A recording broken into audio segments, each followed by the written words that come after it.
Это прекрасная возможность заявить о нашем горнолыжном курорте, о культуре нашей страны, потому что горнолыжный клуб нацелен на общение, на взаимодействие журналистов из разных стран.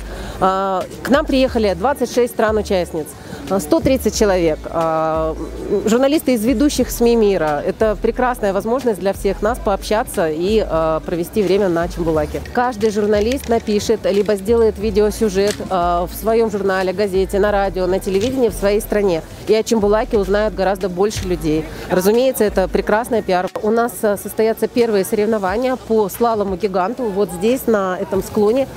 И это тоже традиция клуба. Обязательно все члены клуба должны участвовать.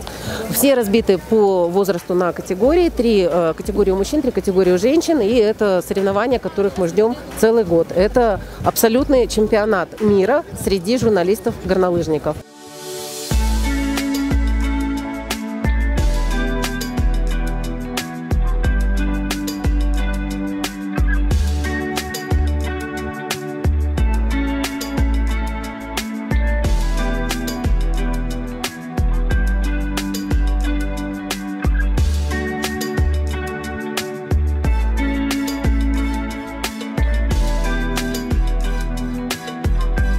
Я люблю Казахстан.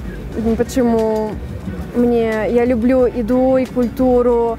И тоже мы поели тот вечер плов. И тоже моя мама все время его готовит. Это вообще так вкусно, я не могу вообще. Я люблю культуру и очень красиво. Я знаю людей, которые из Казахстана. Я уже знаю чуть-чуть культуру. Но я не думала, что это так красиво и так вообще мне понравится так много прямо здесь быть.